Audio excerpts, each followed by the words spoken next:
All right. Well, thank you all so much for joining us this morning for a trip to Macedonia, Greece with the Traveling Librarian. Join Jeff Klapes, the Traveling Librarian, for another one of his popular armchair travel presentations. This series highlights travel photography and stories and travel tips about destinations around the world. This month, we're going to journey to the northern provinces of Greece.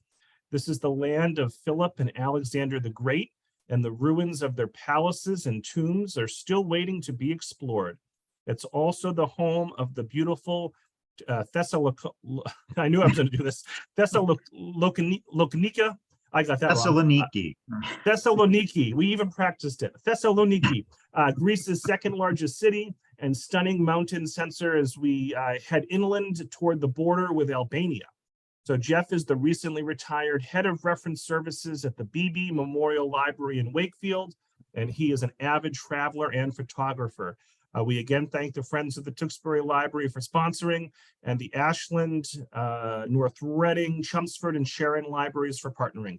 So all 115 of us who are currently watching live, and I think that number will creep up a bit, let's give Jeff a big virtual round of applause for joining us this morning. And Jeff, you can take it away. Thanks so much. Thanks, Robert. I'm going to share my screen. There we go. Thank you all for joining me. For those of you who are here in Massachusetts, it's a gloriously sunny summer day. And so I'm appreciative that instead of being outside enjoying that, you're actually here watching me. But I'm going to start. You should be able to see my first slide, and we will get started right away. As Robert said, if you have any questions along the way, feel free to pop them in the Q&A. But I will stay at the end of the program as long as necessary and answer any questions. I'm also going to put my email in the chat. So if you do have any questions after the program, feel free to email me and I'll see if I can answer them if I can. So let's get started. There we go. This is a trip that I took 3 or 4 years ago, and it took about 2 weeks by car. And we're going to focus mostly on the northern part. If you can see my pointer, we're going to start in Thessaloniki. We'll head a little bit east, and then we're going to make a loop, mostly in this top corner here, which is the very far northwest part of Greece, which is not terribly well visited by tourists. Most people who go to Greece focus on Athens and the islands. And this is an absolutely gorgeous part of the country. One thing I really like about Greece is that although it's a very small country, it's incredibly varied. There's a wide variety of landscapes and cultures and cuisines and architecture. And I think you'll see that here, because much of what you see will probably look different from a lot of your typical view of Greece. So let's move along. I want to just give you a little basic overview of the geography. Macedonia in Greece is these three, the three regions. Greece is broken up into 15 or so regions. Central Macedonia is here, East Macedonia and Thrace, and West Macedonia. We're going to focus on those areas. I do need to talk at least briefly about the naming dispute that you may be at least a little bit familiar with. It has gone on for quite a while, and as a few years ago was finally resolved. Macedonia is traditionally the original Macedonian Empire under Philip and Alexander, which we'll talk about a little bit later, really was mostly in this region here, and certainly was larger than the modern borders of Greece and went north and east and west. And for a long time, this was a political dispute between the country of Greece and the country immediately north of Greece, which for a long time was called Macedonia. And that was after the breakup of Yugoslavia. Macedonia was one of the regions that was part of Yugoslavia until it broke up in the 90s. And the Greeks had long been not happy with the idea that region adopted the name of Macedonia, which was basically a part of Greece. The Greeks for a long time called it Skopje, after the name of the capital. And it was also known by the incredibly awkward name of the former Yugoslavian Republic of Macedonia, FYROM. And there are still a lot of kind of negative feelings.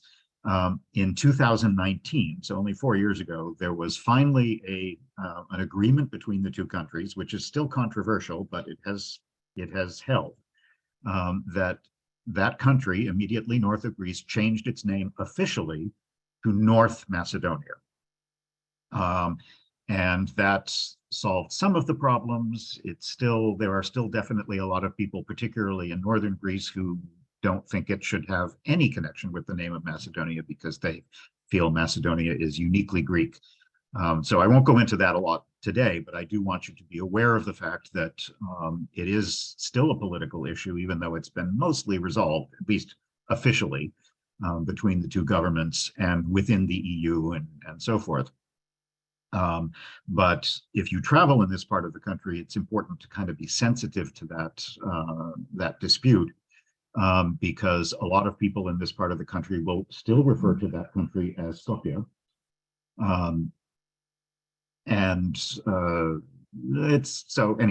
It's still something to be aware of. But the area that we're going to focus on today is the Macedonia that is in Greece. These three regions are officially called Macedonia in Greek, and we're going to see a little bit of all three of them. And we're going to start in Thessaloniki, which historically was also called Salonika. It's Greece's second largest city with about 1 million people in the metro area. It's very cosmopolitan. I think it's a little more approachable than Athens for those of you who have traveled there. And that's partly because it's a little bit smaller. It's kind of like Boston to New York. It's a slightly smaller city. It's a little bit more walkable. And it has lots of students and lots of universities. So it's a younger city, it's a very vibrant city, and it has a gorgeous waterfront right on the Thermaic Gulf with a beautiful promenade. It's a very old city. It goes back to the 3rd century BC, I believe. And for a very long time, almost 1,000 years, it was the second largest city in the Byzantine Empire after Constantinople. It was conquered by the Ottomans and was under the part of the Ottoman Empire for a very long time. And so, along with the rest of northern Greece, which I think you'll see today, Thessaloniki still has a significantly Turkish feel, particularly in the architecture that you see. So I'm going to start here in the main square of the city, Aristoteles Square, named in honor of Aristotle. It's a huge pedestrian plaza, and it's kind of considered the center of the city. But there's also a beautiful waterfront promenade that you can walk along. This is something Athens doesn't really have. So this makes Thessaloniki a little bit more pleasant to stroll around. And the main landmark that you'll see, which is kind of the icon of the city, is what's called the White Tower, or Lefkos Pyrgos, that you can see in the background. Here's a closer up view. It once was one of many towers that protected the city and the harbor. It was built in the 15th century, and it gets its name, because you can see it really isn't white. It gets its name from a period just before World War I, when it had been whitewashed. So it actually was white for a period of time, and it was used as a prison by the Turks for a number of years. Now it has been turned into a museum, and it's a wonderful museum about the history of the city, as well as having a really nice view. You can climb all the way to the top and see an excellent view along the harbor front. Thessaloniki, because it is so old, has ruins from a variety of different time periods, from ancient Greece, from ancient Rome. It's funny, they've been trying to build a metro system for years in Thessaloniki. It's finally coming to fruition now after like 20 or 30 years. Part of the problem is that you dig almost anywhere in Greece and you're going to come up with some sort of important archaeological dig. ruins that need to be evaluated, and it decided how important they are and whether they should be left in place or moved. And there's controversy about that because in order to complete the metro, they have actually had to make the decision to move some of the finds, archaeological finds. So hopefully within the next year or two, the entire new system should be up and running, which will be very nice. This is another Roman era ruin, the Arch of Galerius. He was the emperor of the region during the Roman Empire, and he did a lot of building throughout the city. This is his triumphal arch. And a little bit close-up of some of the sculpture. At about the same time, this rotunda was built, and it's actually connected to the arch by a monumental road and the nearby palace. It's now the oldest Christian church in the city. And like a lot of other Christian churches in the city, it was converted to a mosque by the Ottomans when they were in charge. And they added a minaret that you can see on the left. It's quite beautiful inside. This is a little icon of St. George and the Dragon. And you can see the mosaics that are a mix of the time period when it was a Christian church and also decorations from the Ottoman period when it was a mosque as well. This is a good example here of the typical kind of architecture that you will see in much of northern Greece. You'll see it a lot this morning in this presentation. This particular building is now a museum to Ataturk, Kemal Ataturk. It's the house where he was born, even though it is in what is now Greece. He was the founder of modern Turkey when the modern nation of Turkey was born after the ruins of the Ottoman Empire in 1920. But his house is now a museum, and it is part of the Turkish consulate in Thessaloniki. But that style of architecture is very common, and you'll see a lot of it throughout the city. Here are some other examples. Much of Thessaloniki is flat as you get towards the water, but the hills behind it go up to the upper town, where there are remains of the fortress and the city walls, most of which were taken down in the 19th century, but some still remain. And you can see a very nice view out over the water. There are lots of little old churches and monasteries sprinkled throughout the city. Here's a good example. And they're just sprinkled in the neighborhoods. I found this kind of interesting. There's a lot of graffiti in Thessaloniki. This was a little bit more artsy than the typical graffiti.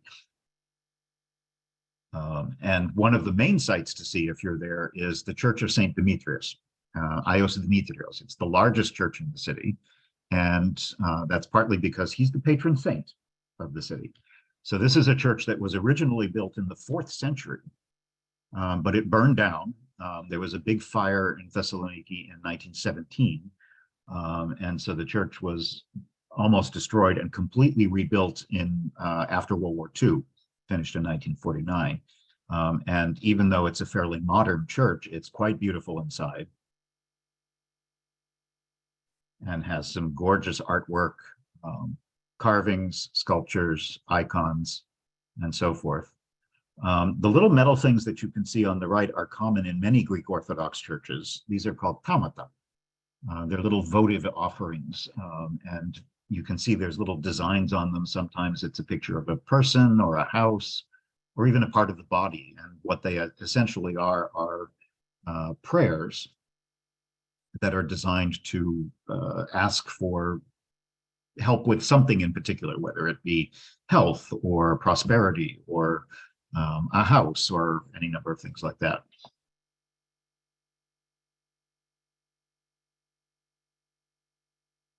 It's an absolutely stunning church. Greece has a lot of modern Orthodox churches that were built fairly recently, like in the 20th century, but the style is still very historic, very traditional.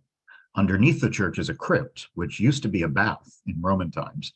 And it was the location where St. Demetrius was imprisoned and eventually martyred in the year 303. On the right, you can see the fountain that gives holy water now.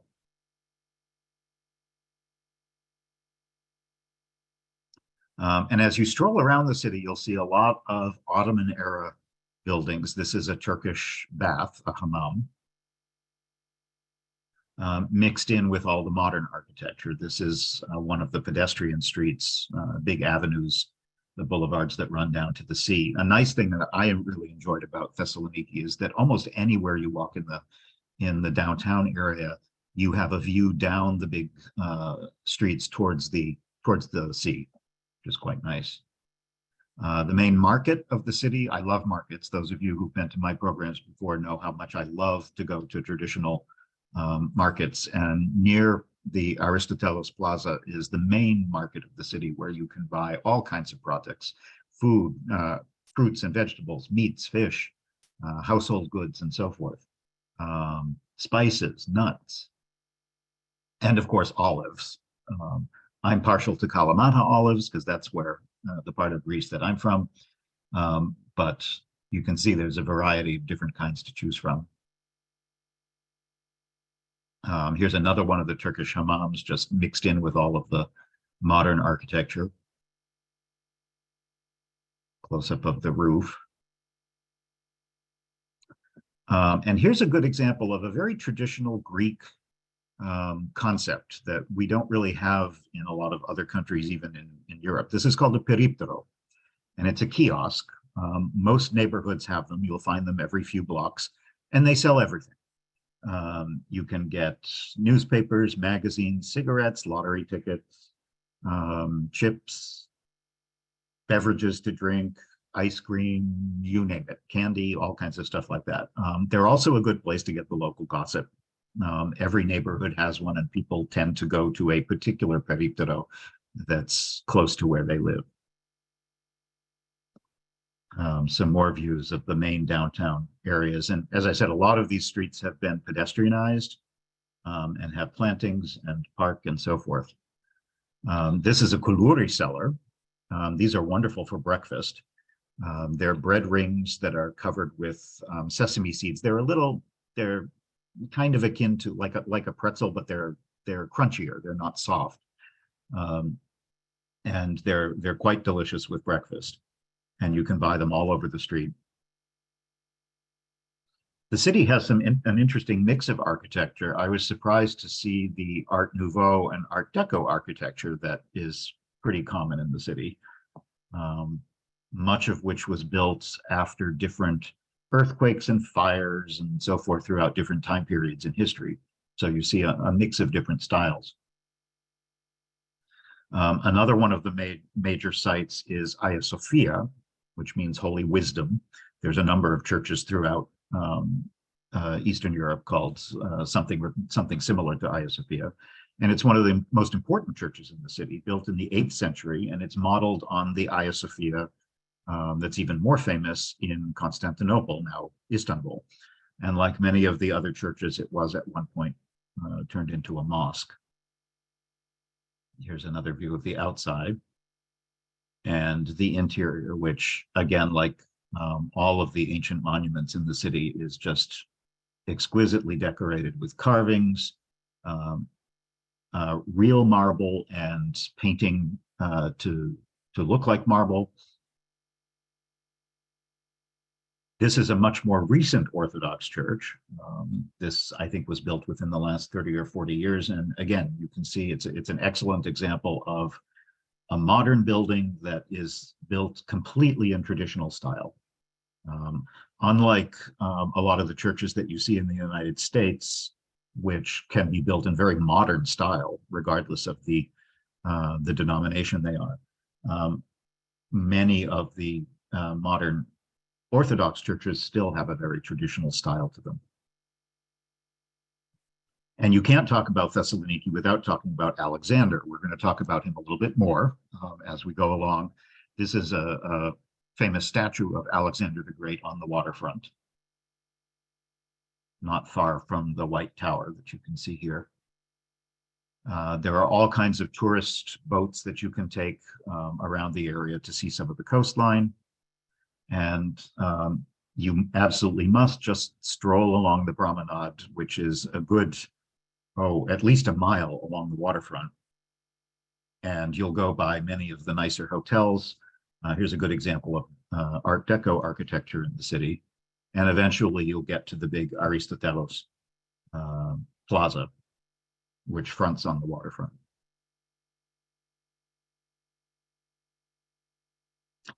There's a really nice neighborhood if you go way over to the west side, follow the promenade all the way to the west end of the city. This is called the Lavadica district.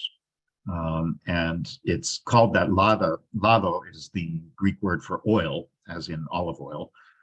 And this was an area that used to produce and sell oil, so that's where it gets its name. And it's down near the modern port of the city, and it has a lot of restaurants and cafes and clubs and shops. It's a very nice sort of pedestrianized area where if you just kind of want to wander around and find a good restaurant, it's a good place to go. And because it's pedestrianized, it's very pleasant to stroll in. And much of it has been sort of gentrified and renovated, but it has little plazas like this. I loved seeing an actual kid wearing a beanie. You don't see that sort of beanie with the propeller on it very much anymore.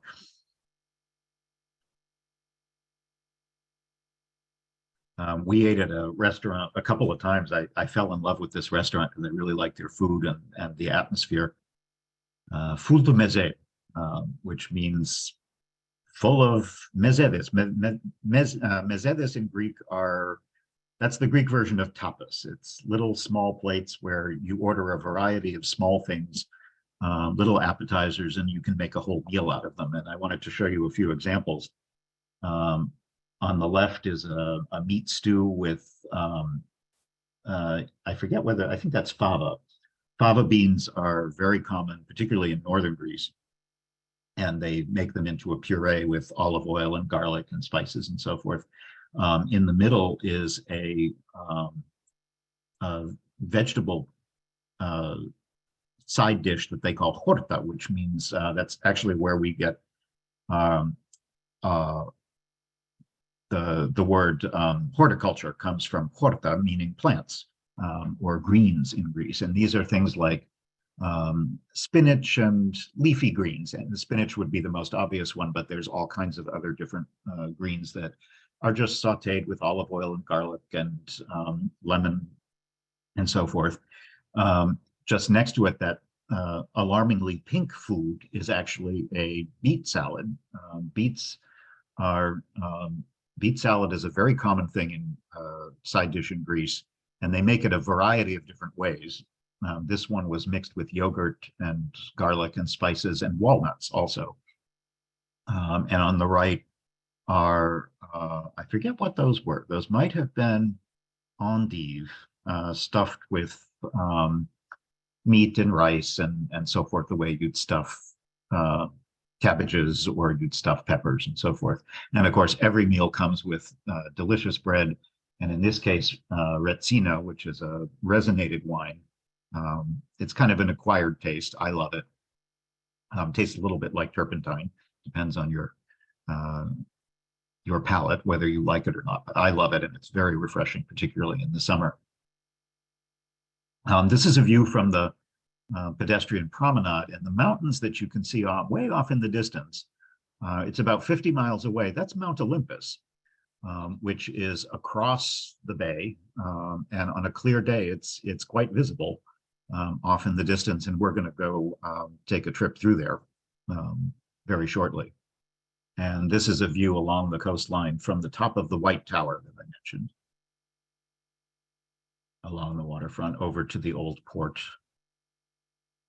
which is still a working port. You'll see cargo ships and other things there. But they've done a very nice job making the waterfront very accessible for pedestrians and cyclists. There's parks and activities, also museums and art facilities. There's a concert hall here and so forth. And then this is looking up behind the city as you go up the hills. You can see the fortress walls of the historic city. Only some of those are still left at this point. And I like, this is common of many large Greek cities where you find this odd mix of little old ruins from the Roman or Greek period, or a Byzantine church like this that's been preserved but is now completely surrounded by high rises.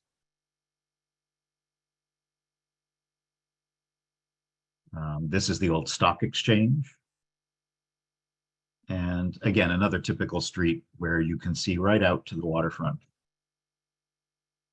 And at night, the Greeks have their version of the Italian passeggiata, where before dinner, you have a drink and you stroll along the waterfront, and you see and you're seen. This, I think I took this photograph only because this is the entrance to an underground parking garage for this modern apartment building, but they left the tree, so you have to kind of work your way around the tree to get into it.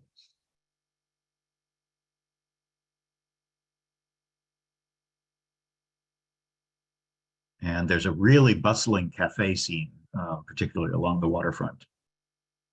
As I mentioned at the beginning, this is a very young city, so there's a lot of, there's universities and students everywhere, so the street life is very active. Here's a statue of Philip II, and he was the king of Macedon, the Macedonian Empire, for 23 years, until he was assassinated in 336 BC, and he is the father of Alexander the Great, who went on to be even more famous.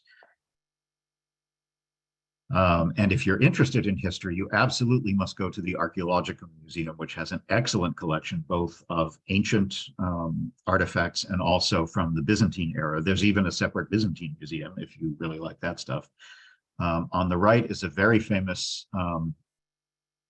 what's called a crater, which was it's huge. This is at least, 4 or 5 feet tall. And it was found not far from the city. It dates to the 4th century BC, and it's a very famous what's called a crater, which is a vase where they mixed wine and water. For a long time in the ancient world, people did not drink wine straight. They tended to mix it with water to dilute it. And this was a ceremonial vessel that they used to do that. And there's a number of really amazing artifacts in this museum, as well as some superb mosaics from the area. But I'm going to leave the city, and now we're going to make a loop through the countryside because the whole area is extremely beautiful. This is the view from our dashboard, and I just wanted to highlight, this is kind of a national road that leads west out of the city, and you can see it was completely covered with what in English we call broom plants. These are like Scotch brooms that actually grow pretty well in New England. You can see a lot of them down on Cape Cod, but they grow wild all over Greece, both the north and the south, and particularly along the roads.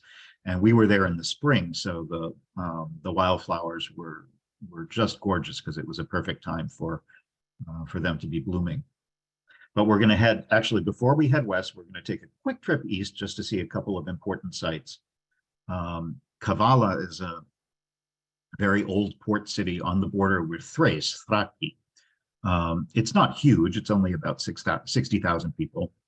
And it's the old town. You can see the modern town spreads around quite a suburban area, but the historic town is just on this old peninsula here, which has very nice views and a lot of beautiful old buildings from different time periods, including the Ottoman period. So you can see some of those here. Again, a lot of very Turkish influenced houses.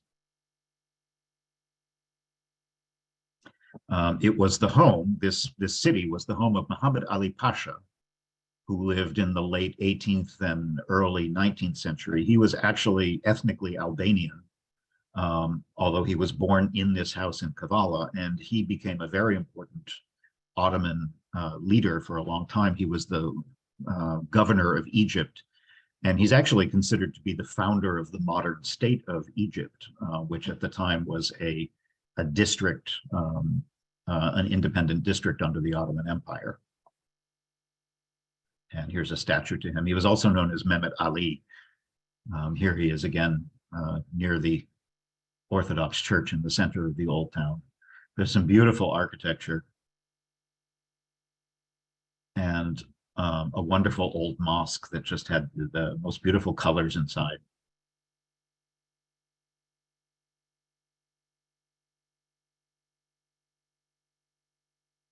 I stumbled upon this view, which I just liked because it had all three primary colors on three separate buildings. So that it was very pretty. And up from the top of this little peninsula, you get a wonderful view along the modern city of Kavala, which is not as interesting for the tourist because it's mostly just modern buildings. But you get a nice view out over the harbor. And also a view of the aqueduct. This is not ancient. It was built in the 1500s. And it was built under Ibrahim Pasha, who was one of the Ottoman leaders. He was the Grand Vizier of Suleiman the Magnificent, actually, who was one of the most famous sultans during the Ottoman Empire. But the structure still stands. And again, these are just views out over the sea, over the roofs of the old city. There is a fortress that you can explore on the old Acropolis. The driving, I wouldn't recommend driving around Old Kavala because it's actually, being an old city, it has some very confusing streets. And you can see, I loved this street sign that told you how to actually make a left here. You have to do this sort of circuitous thing to go up to the castle. Here's a closer up view of the aqueduct.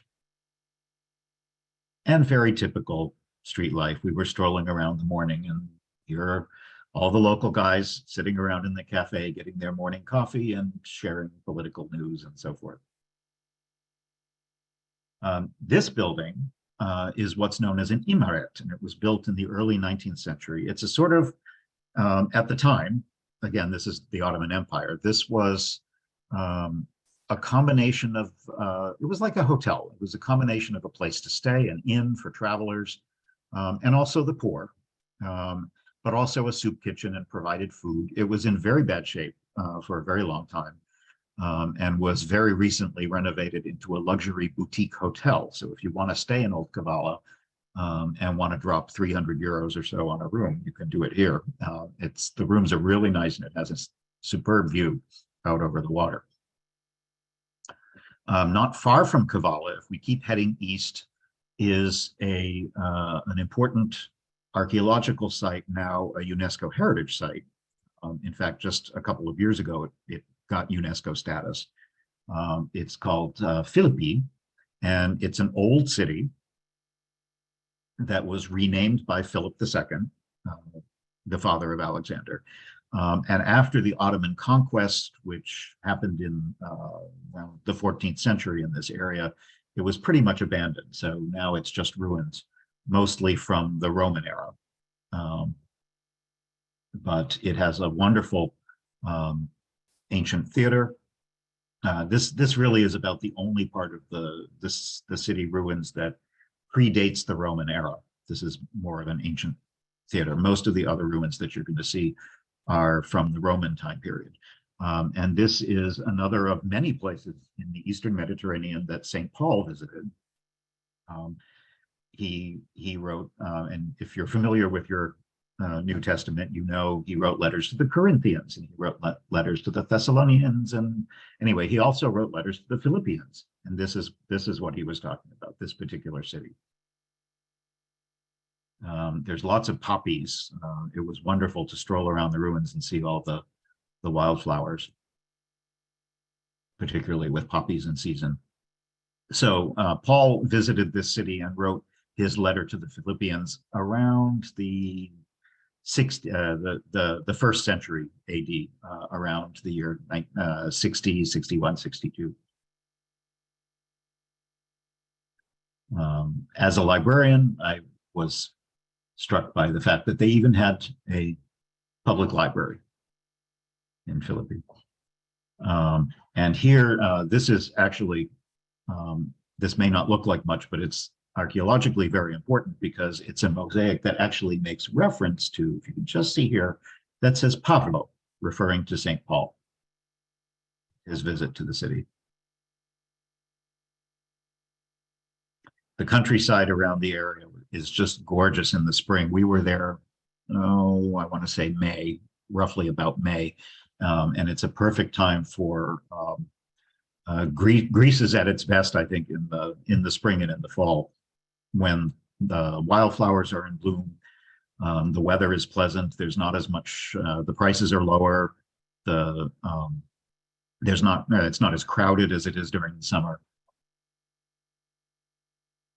And now we're going to turn around and head west and make a quick loop before heading back to Thessaloniki. So here's 3 more ancient sites on what was once the plains of the Empire of Macedon. And we're going to quickly visit 3 of them. One is called Pella. Then there's Vergina here. And way down here as we head toward Mount Olympus in the south is another one called Dion. And I should point out that 2,000 years ago, Pella, which you can see here where those little stars are, they were actually on the water. The Gulf here, the Thermaic Gulf was actually went all the way up into this area, and over the past 2 millennia, it has gradually silted up and filled in since that ancient period. So now this is all very flat, fertile land. But 2,000 years ago, when Alexander and Philip were here, this was actually a port city. And Pella is well worth visiting. It's only about an hour from Thessaloniki, easily accessible as a day trip. And it has some excellent ruins as well as a superb museum. And I think it's worth pointing out at this point that Greece has been doing this for past 20 years or so, and I think it's great. They've been decentralizing a lot of their museums. A lot of stuff over the past century has all been excavated and taken back to Athens to be put in the main archaeological museum there, which is fine, except in some ways, I think it's actually better to have local museums for a couple of reasons. One is it's very good for local tourism, and I think it's also better for understanding the artifacts in the context of the site where they were actually found. So here, Pella has this beautiful museum that is full of artifacts from the city of Pella, and it makes it it's a smaller museum, so you don't have to feel like you're spending 3 hours with your legs getting tired, getting overwhelmed by too many things.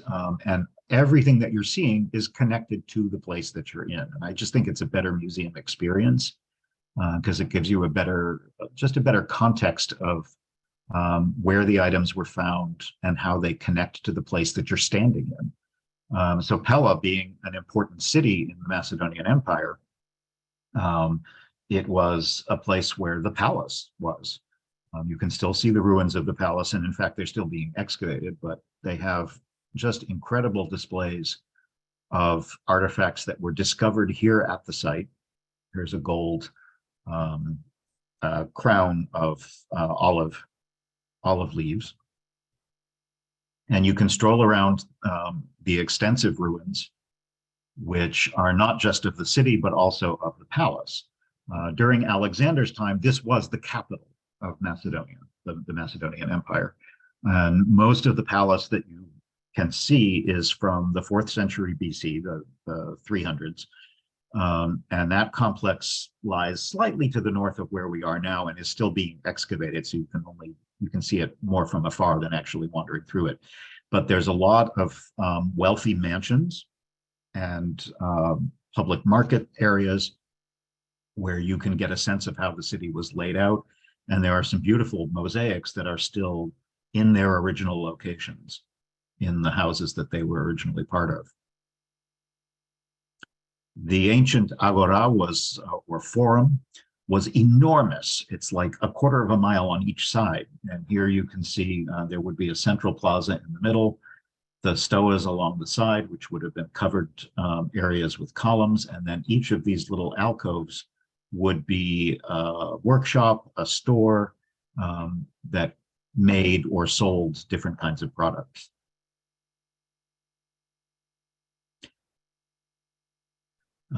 If you head a little bit south, this is an earlier capital of the Macedonian Empire, back when it was called Ege.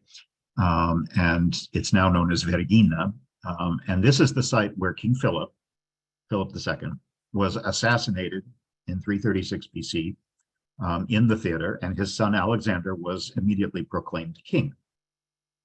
This sort of unassuming mound here that you can see is where in the 1970s they found the tombs, what they think are the royal tombs of the ancient Macedonian royalty.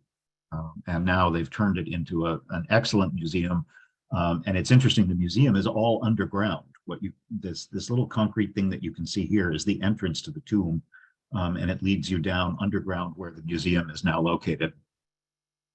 You can't actually take photographs inside the museum, but there are several entrances that lead you into the tombs that they think are Alexander and Philip's tombs, along with other royalty from that time period. And again, they have excellent collections. The museum is fairly new, so the displays are very well laid out. It's just absolutely gorgeous, and the architecture is fascinating because it's all underground. You can't. All you see is the ancient tomb mound, and there's a wonderful view out over the surrounding countryside, much of which in this area is fairly flat and agricultural.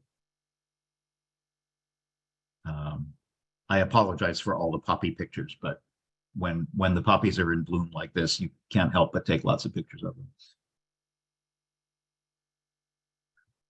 And finally, we're going to stop, go down a little further to this place right at the foot of Mount Olympus, called Vion, which has a wonderful view of the peaks of Mount Olympus. Olympus, we'll look a little bit closer at that in a moment. Olympus is not one single peak. It's actually a massif of several different high peaks. And it is, of course, the highest peak in Greece. And Vion lies right at the foot of it, so you get an excellent view of the snow-capped peaks. Again, we were there in May, so during the summer the snow will disappear, but there was still a little bit of snow way at the top. This city is more ancient than the Macedonian cities we were just looking at. It was built around an ancient sanctuary to Zeus and his daughters, the Muses. The 9 Muses were, I forget who the mother was. I should know that, and I've forgotten. But the 9 Muses were Zeus and somebody else. Was their children, and it's again, it's a very good way of getting a sense of walking around the ruins and getting a sense of how this kind of sanctuary would be laid out. This is not the same as a residential city, really, as the other 2 places were.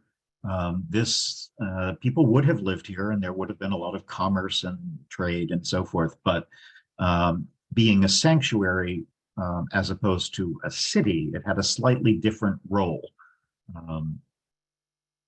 socially and from an urban point of view.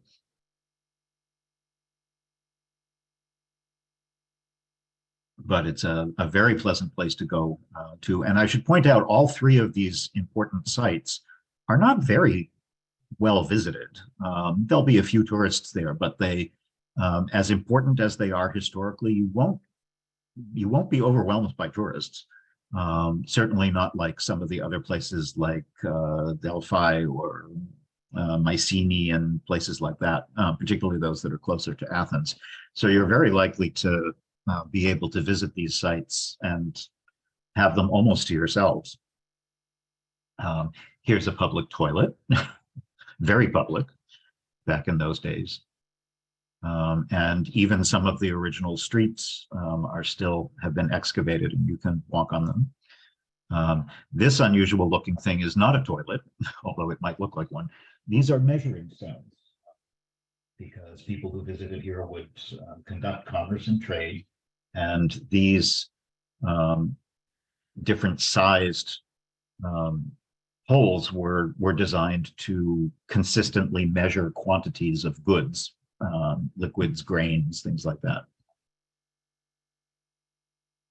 But it's a fairly large site. And again, no matter where you are, you can see Olympus in the background. So we'll take a look at Olympus, which is the highest mountain in Greece, about 10,000 feet or so. But it seems bigger because it's only a few kilometers from the Aegean. So it gives the impression of being much higher than it really is. It's very prominent. And of course, as you know, it was the home of the mythological Greek gods. And you can see a little bit better from this topographical view that it is not a single peak. It looks like it might have been a volcano because it's got this big crater in the middle, but it actually isn't. It's a sedimentary a sedimentary mountain. And it is now a national park, Greece's first national park, in fact, going back to 1938. And it's a beautiful spot for hiking, drives. You don't necessarily have to be an intrepid hiker. There's a lot of country walks that you can do that are not very strenuous. Climbing to the very peak is a big deal, but there's a lot of places that you can hike that are much more accessible.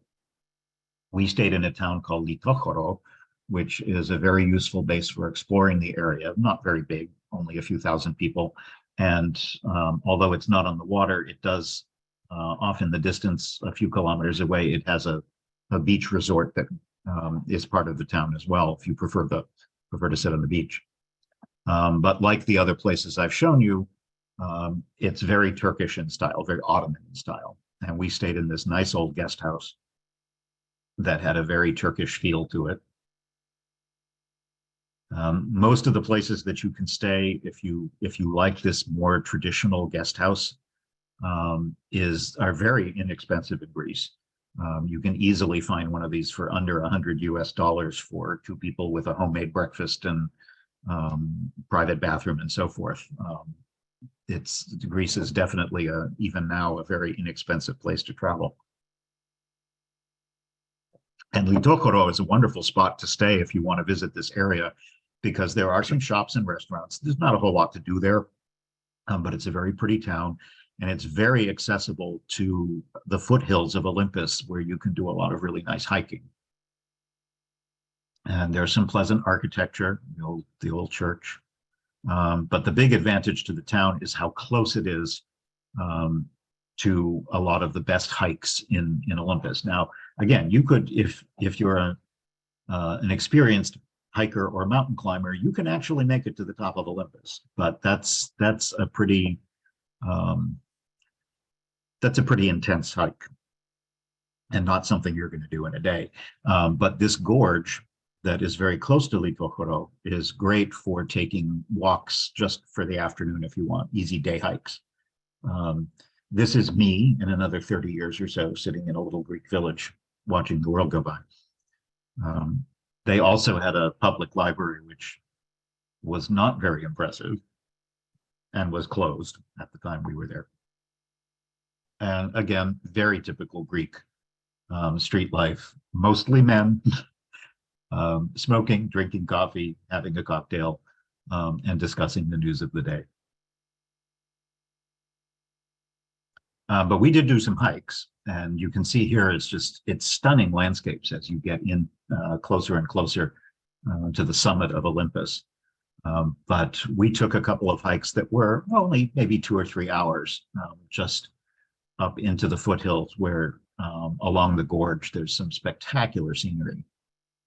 And also some important historic sites. This is the old monastery of San Dionysiou,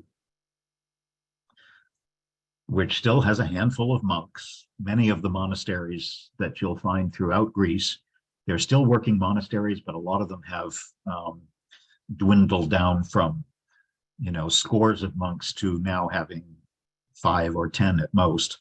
This one is even partly in ruins. I liked this sign because we were walking under an area where there was some falling rocks, and they said to just walk quickly. If you ever are in Greece, whether driving or hiking, and you see signs that say falling rock, they're serious. There is a lot of falling rock in Greece. So when you see those signs, they're not kidding. But as you can see from this is not a particularly strenuous hike. but it does take you into some beautiful countryside. And even if you don't go to the top of Olympus, you get a sense of what the national park feels like. It's beautiful.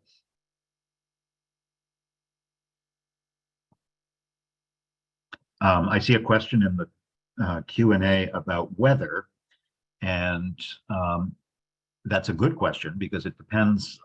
It depends a lot on when you go and where you go. Greece during the summer, particularly in July and August, is unbearably hot. If you're there, August is ironically the most popular time of year. It's certainly the most crowded month in Greece and also the hottest. You can expect it to be easily in the 90s, particularly if you're in the islands. But a lot of the weather in Greece depends on what part of the country you're in and also the elevation. Greece is something like 80% mountains. So depending on where you are, you may find that, for example, in Olympus, if you're up here in the mountains, even in the summer, the weather can be quite pleasant. If you're on the islands, it can be very, very hot. So it really depends. But the person who's asking the question said they're leaving in 2 weeks. So June should actually be a fairly nice time to be there because it's definitely warm, it's pleasant, but it hasn't gotten to the real unpleasant summer heat. If you're in the islands or down in the southern parts of Greece, I think it would be a nice time to be there. But again, bear in mind that Greece is very varied. Greece has some really nice ski resorts, which you wouldn't necessarily expect. And it depends on the time of year. Those ski resorts can go right up through March before the snow in the mountains disappears. So it really depends on where you are. There's actually an old aqueduct that ran along the hiking path that we took through this restaurant. This restaurant wasn't actually open at the time we were there, but you can see it actually has a sluice that brings the water back down to Litochora, the town where we were staying, and the water runs right through the restaurant terrace. A little more food. Always have to talk about food. This is some stewed meat. I believe it was either beef or lamb. I'm forgetting at this point. Greece, personally, I think Greece has the best French fries anywhere. And that's because they put a lot of olive oil, sea salt, and oregano on them. And that, I think, makes them even better than regular French fries. And there's a beautiful view of the mountain with local wines. And I'm very enamored of a very refreshing drink called vicinada. Vicino is cherry juice. And you can drink cherry juice here. You can even, if you go to some of the Greek import stores here, if you have any near where you live, you can probably get vicino. And vicinada is the same thing, only mixed with fizzy water. So it's more of a soft drink, and it's extremely refreshing because they use sour cherries instead of sweet cherries. So it's a nice, not overly sweet way. It's a very delicious beverage in the summer. Here's some views of the area around Olympus.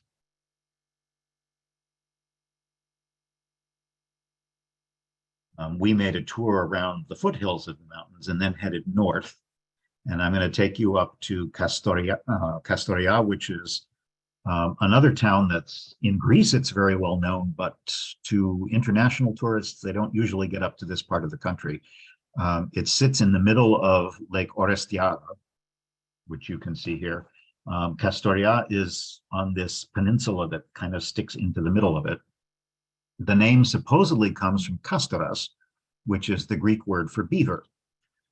And furs and the fur trade have been a very important part of the city's economy for a long, long time, and even today.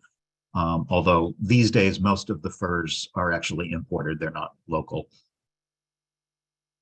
And we stayed, again, we're way up in the north. So the guest house that we stayed in was an old mansion, one of two that were built next door to each other by two wealthy merchant brothers, and now restored as guest houses. So they have a nice view of the lake and they have beautiful gardens. The interior was decorated in the most beautiful old Ottoman style with antiques, fabulous homemade breakfast buffet, and a view out over the lake. Because these were wealthy mansions, they had several stories and big public rooms and then guest rooms, original bedrooms on each floor off of the main rooms. If you travel to Greece, I highly recommend staying in these kinds of places instead of big international hotels. It's just, not only are they less expensive, but they're just, the atmosphere is so much nicer, and you're much more likely to get, you'll have all the modern conveniences, but you're much more likely to get delicious homemade food, local recommendations, and it's just a wonderful way to travel. This was our bedroom. And here's a view of the building from the outside. So again, this is one single house. And because Kastoria was a major fur trading post, there were a lot of fairly wealthy people there centuries ago, and they built mansions like this, along with a huge number of churches. And I'll show you a couple of those. It has a wonderful old town with lots of little narrow streets and all these traditional Ottoman style buildings with balconies over the streets. And endless churches. In fact, well, not endless, but a lot of them. Originally, the city had 72 churches from the Byzantine era. There are about 54 of them that still survive into the 21st century. Most, not all, but most of them have been restored. And you can do all kinds of walking tours around if you're interested in Byzantine architecture. After a while, they tend to kind of look the same. So you may want to choose a few select ones to visit.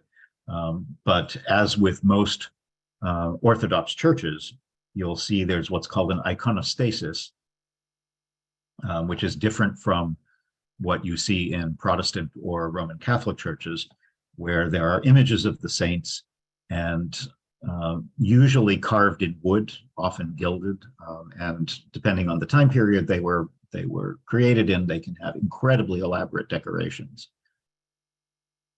But Kastoria is a gorgeous city to stroll around in, with all of these beautiful buildings and parks. And because it's right next to the lake, you're always aware of the water. This is we're way up in the north, so it's a very mountainous area. The mountains are always off in the distance. This is actually our guest house here, and the corresponding building that was built by the brother next door. They look identical. And you can walk around the lake. This is a grebe, which in Greece is called a skoufovoutichtari. I can spell that if you want. And there's a lot of waterfowl on this lake. Things like pelicans, grebes, loons, all kinds of waterfowl like that, geese. Lots of pelicans. And many of the old mansions have been converted into guest houses, and also many of them have been converted to museums. So if you're interested in learning more about the history of the city, or what it's like to have lived in one of these houses during its time period, definitely visit some of the museums. There's also a mix of more modern architecture from the neoclassical period, most of which in Greece, when I say neoclassical, we're talking really about after World War I, so like the 20s and 30s. And the lake is a major part of what makes Kastoria so beautiful. That and its churches. Here are some of the churches. Obviously very Byzantine in style. And when I say Byzantine, we're talking about that was a period of roughly 1,000 years, from like 3rd or 4th century AD up until the Ottomans conquered and defeated the Byzantine Empire. So that was 1453. But most of the churches, the Byzantine churches that you're seeing, are probably from, say, the 12th, 13th, 14th centuries. A few might be older. There were, of course, because this was controlled by the Ottomans, there were a lot of mosques, although at this point only one mosque remains in the entire city, and it is in ruins. More churches. Just want to give you an idea of what the atmosphere is here. And you must stroll around not just the city, but the lakefront, which has a very beautiful promenade, looking up at the mountains, walking by all the mansions.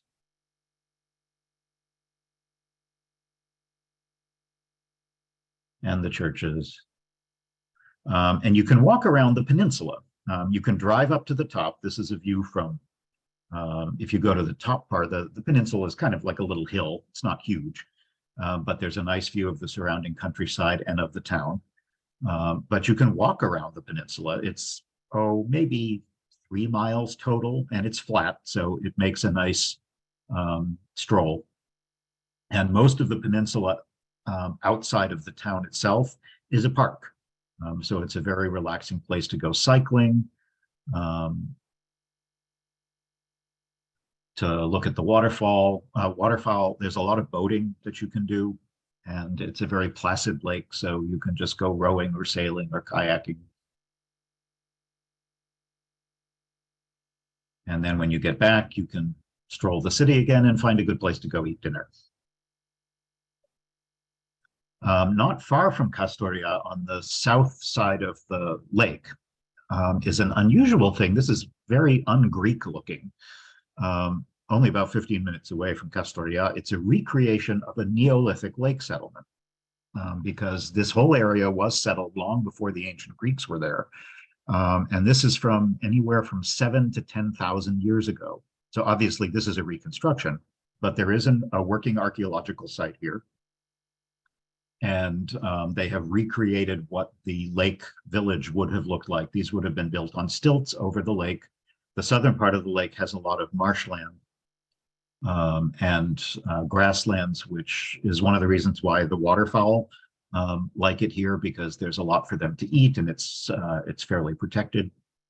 So they've recreated this wonderful museum where you can get an idea of what it would have been like for these cultures, very early cultures, pre-archaic Greek, back in the Neolithic times, to have lived there.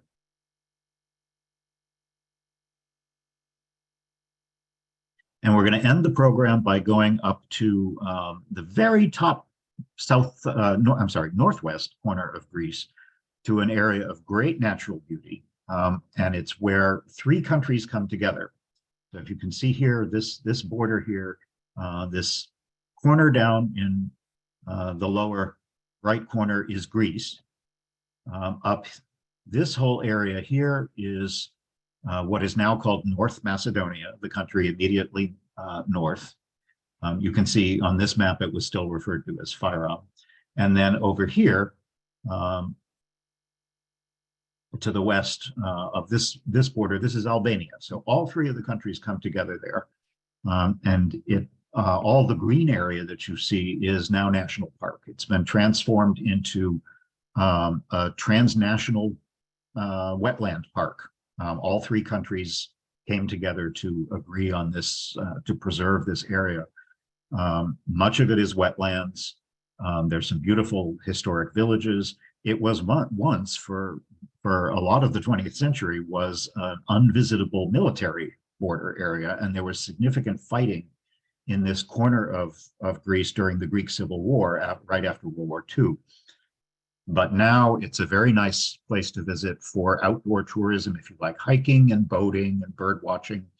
I will point out this little village here, which is where we stayed, right on the border with North Macedonia. And there are 2 lakes called the Prespa Lakes, Big Lake Prespa and Little Prespa.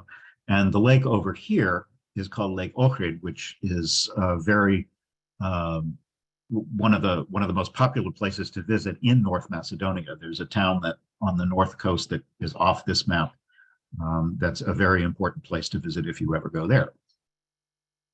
So to show you the village where we stayed, this is a tiny little village, only a couple hundred people, but it's a very good base for exploring the area. And it is literally on the border. with North Macedonia. In fact, the ridge up here, the hills above the city, that's where the international border is. And it has some stunning Byzantine churches. This is an 11th century one. And most of these Byzantine churches have unbelievable, well-preserved frescoes. These are not mosaics, these are painted. So they're frescoes that are several hundred years old in beautiful condition. And this was the guest house we stayed in, which was really, really nice and comfortable. Here was our room with its own fireplace, homemade breakfasts again. For such a tiny little village, it had several churches, all of which were very beautiful. And not far away, maybe 10, 15 minutes by car, is a tiny fishing village called Psaraves, which actually is the Greek word for fishermen. That's the name of the town. And it's a place where, if you want to explore the lakes, there are lots of boat rides, big and small, that you can take from there out over the Prespa Lakes to see some wildlife. This is not wildlife, obviously, this is just cows, but and you will see lots of cows and goats all over this area.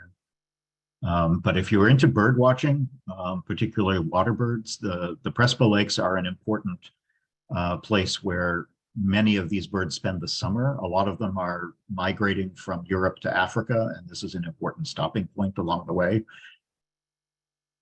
And boat rides are really fun because along the coastline of these lakes, there are a number of old hermit chapels from the Byzantine era where medieval hermits lived to get away from it all. And you can actually stop and explore some of them.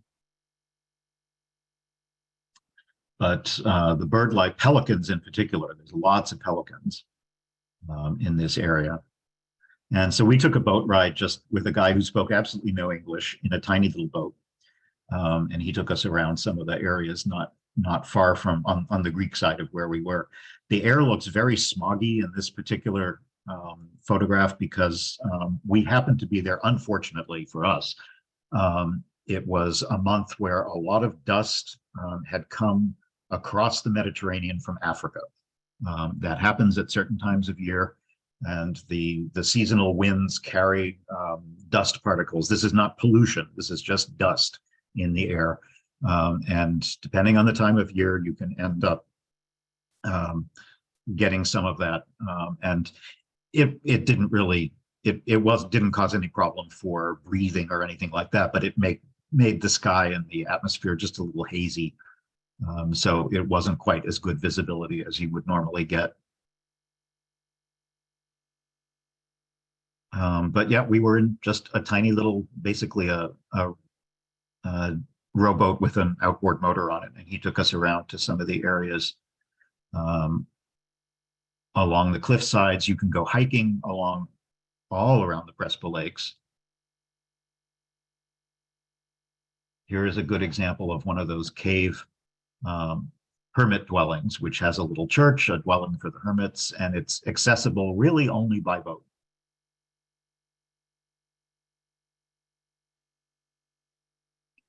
But again, if you like hiking and you like nature, it's a wonderful spot, and the number of tourists in this part of Greece is so small that you will almost have it to yourselves. If you want to get away from it all, this is a beautiful spot to go. To more pelicans. Another thing to see there on Little Prespa Lake, this little island here, which is actually connected by a causeway that you can't see on the map, has no cars and a bunch of old churches, and it's a nice kind of off the beaten track site to visit. The only way to get there is to walk across this floating pedestrian bridge.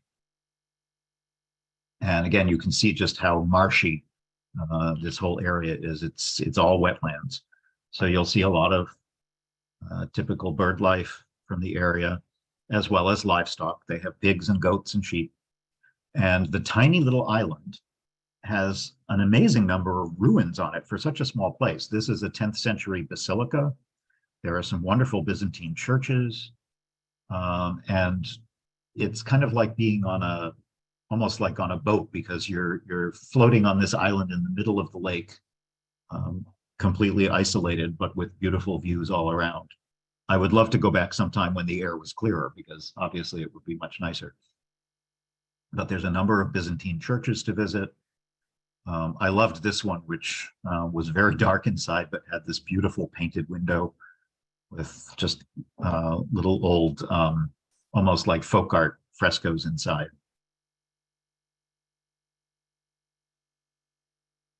It's very rural. This whole part of Greece feels like you're just far away from everything. And it's because basically you are very far from anything. We stopped. I would have bought some of these beans. Beans are popular all over Greece, but particularly in the north, where they grow a lot of different kinds of beans in the region. They grow lentils and all different sizes. There are red lentils and green lentils and chickpeas and fava beans, and a kind that I particularly like called gigantes, which comes from the word where we get our word gigantic from. And these are the really big beans. They don't really have gigantes here in the United States. The closest thing would be butter beans. You may have seen butter beans. They're like really, really big sized lima beans almost, with a slightly milder flavor, and they're very popular in Greece. I would have bought some, but we didn't have any place to cook them. But we did go back to our village, Ios Yermanos. And again, just as a reminder, this is the border with North Macedonia, just above us. There's a nice little museum there. You wouldn't expect a museum in such a tiny little place, but they have this, they turned an old restored mill with its original water chases into a museum of hydrology, so you can see how the original mill would have worked. Here's some more churches in the town. I think there were at least 10 Byzantine churches, which is kind of amazing in a village of so few people. And interestingly, for such an out-of-the-way place, they had a very chic little downtown. The platea, the central square, had these really kind of trendy seating where people just hung out with a drink. These weren't connected to a particular restaurant. They were just there for the villagers to sit in. But we did, here's some more food just to show you the kinds of things that you would eat here. On the left are piperia, which are red peppers, and they're sweet. These are not hot peppers, but sweet peppers from Florina, which is a town a little bit to the east. And also fava beans, which are just like the fava that you'd get here in the United States, but they puree them and serve them with, often with onion, garlic, herbs and spices, and certainly olive oil. And then on the right is a pie, pita. The Greeks eat all different kinds of pitas, spanakopita with spinach, tiropita with cheese. This is a nettle pie. Nettles are kind of like thistles, and they grow wild. You don't eat the little spines, obviously, but it's kind of spinachy with a slightly different flavor, and they cook it in a phyllo pie like that. And here's just some more views of the very peaceful and quiet village. At night, boy, is it quiet. There's really nothing to do but go have dinner, have a drink, go back to your room, and read next to the fire. So I will end the program here in the middle of nowhere in northwestern Greece. And I will turn off my screen share and then make sure that we catch up on all the questions that we might have had. So thank you. Got my share. Let's see. Just take a look at the questions.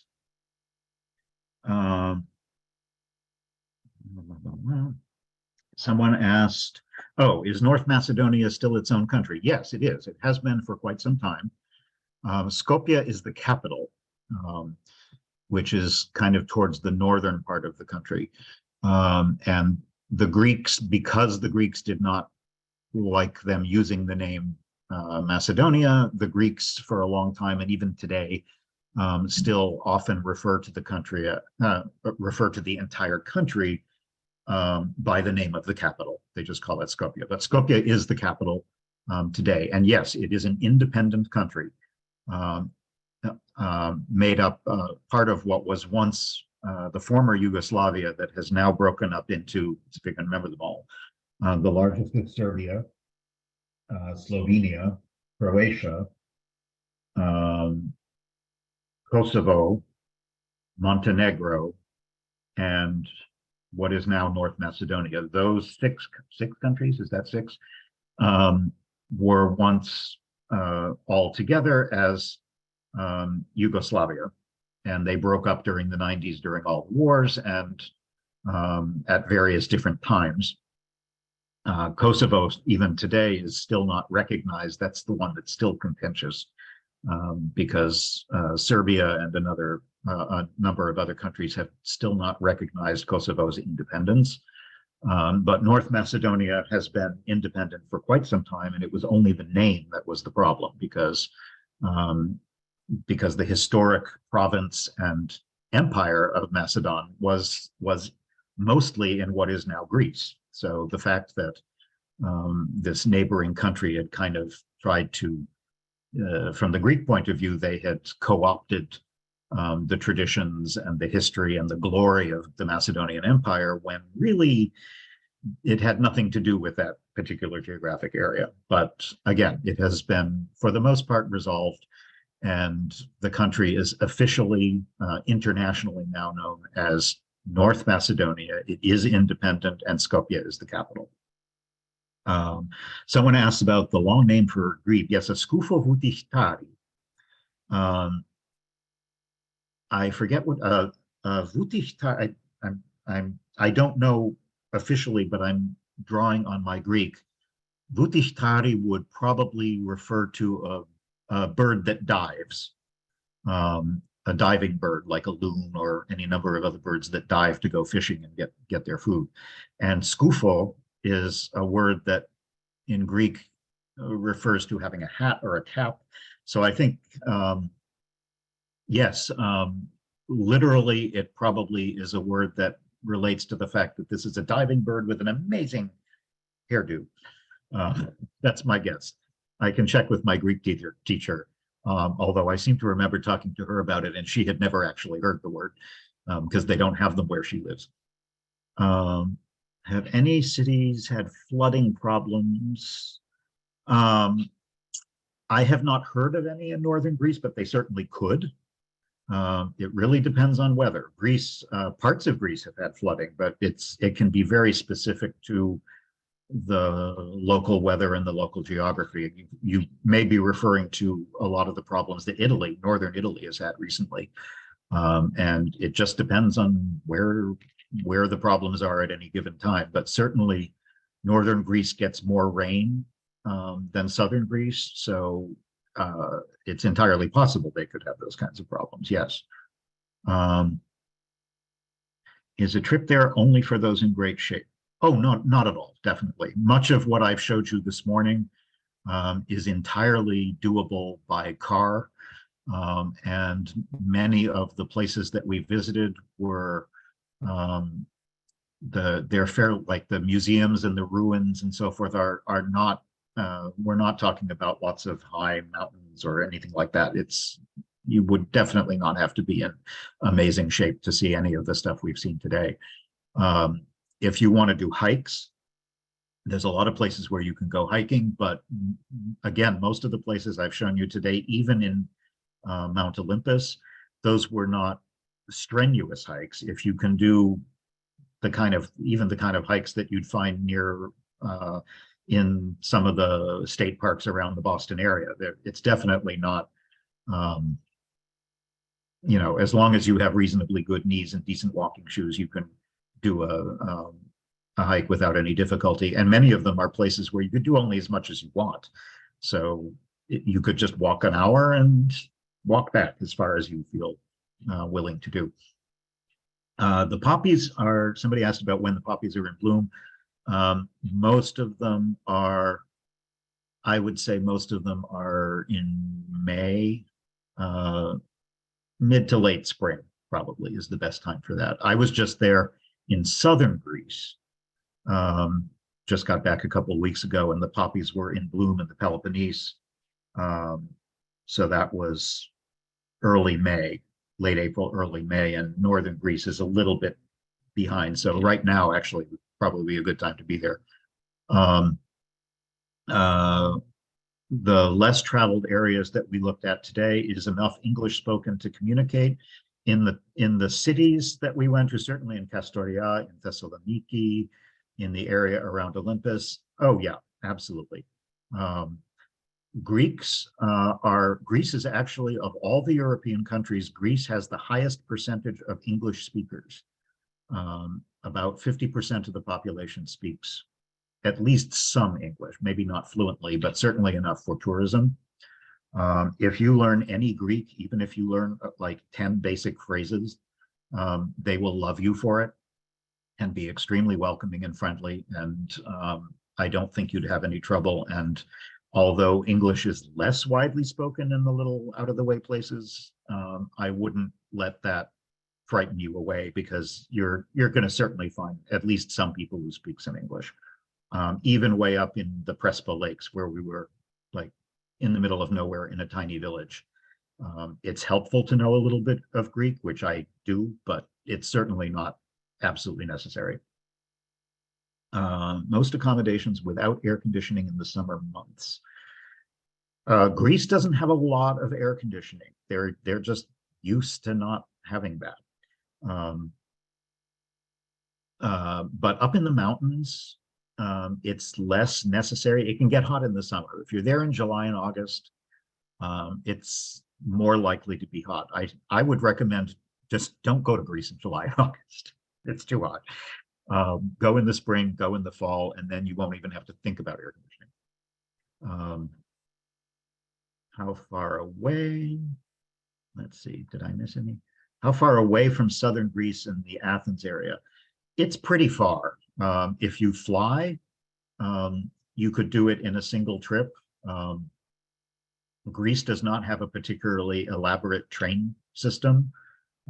You can take a reasonably fast train from Athens to Thessaloniki, but it's still, it would be hard to combine the two in a single trip unless you fly.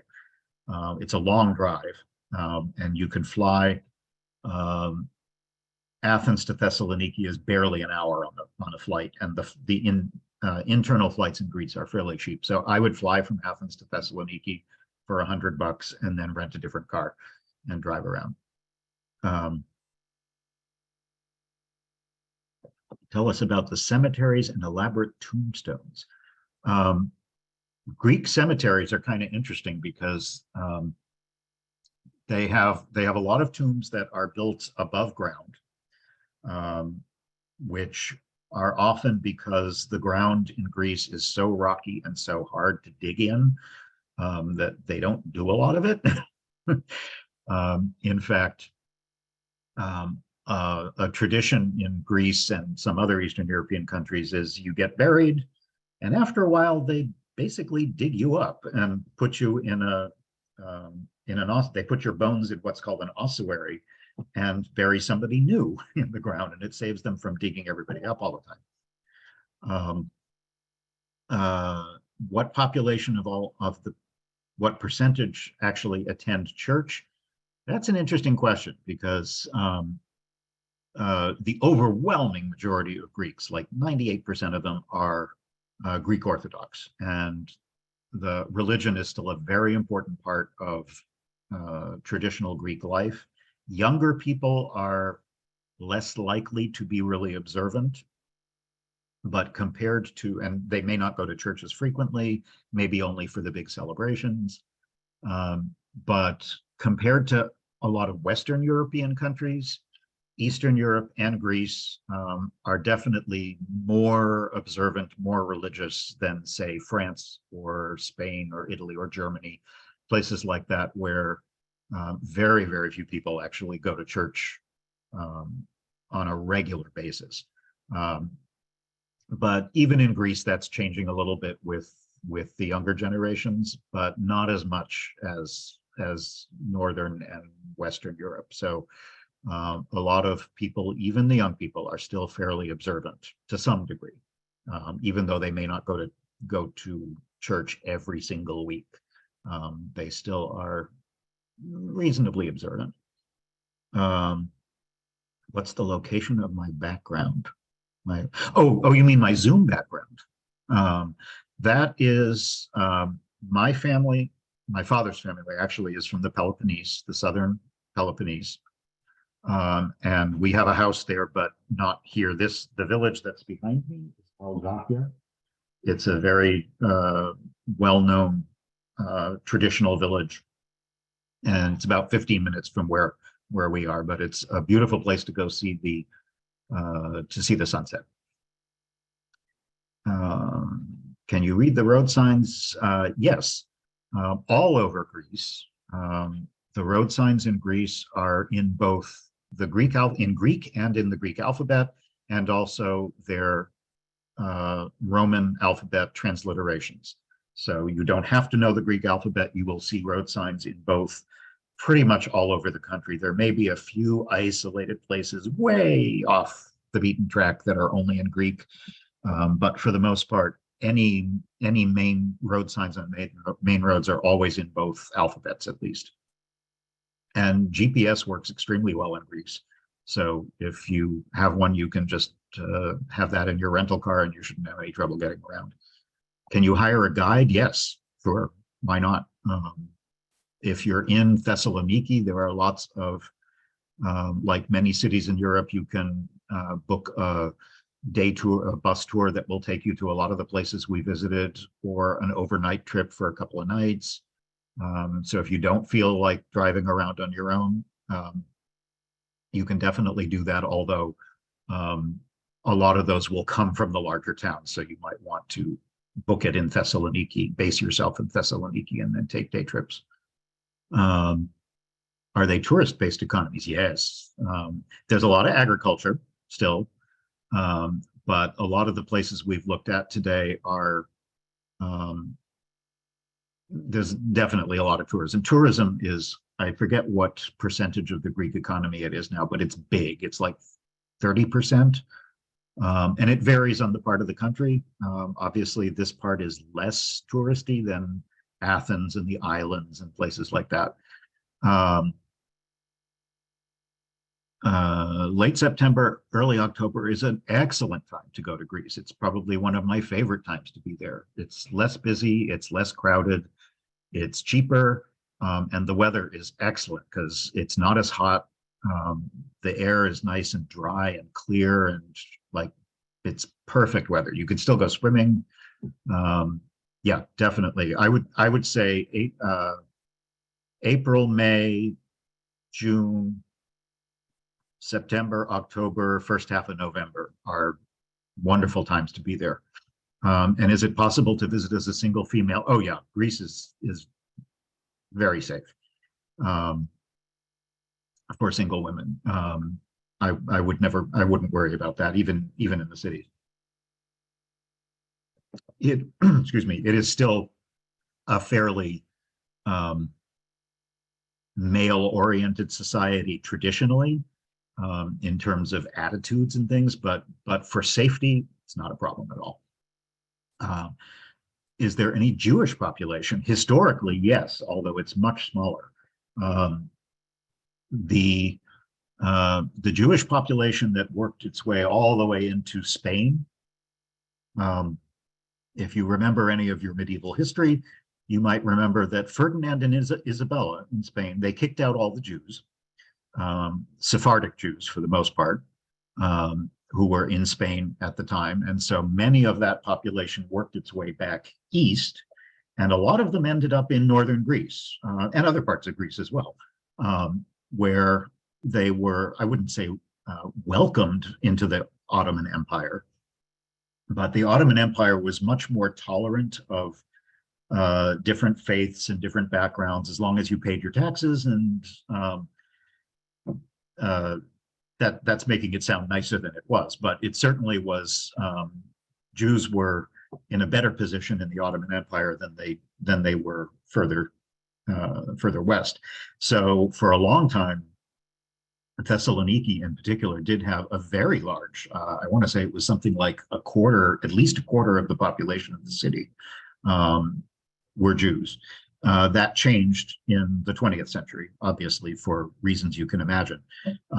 But there's a long tradition of Jewish history in northern Greece. And even though much of it has disappeared now, if you're interested, there are some really good books, particularly about the history of Thessaloniki, that talk about the different cultures that were there and the influence of Jewish culture on that area. Someone says, Evcharisto, Parakalo. He was awesome. So I think, have we, and there's one last comment. Someone mentions in terms of safety, pickpockets. Yeah, the violent crime in Greece is extremely rare. And outside of the major cities, it's almost non-existent, certainly for tourists.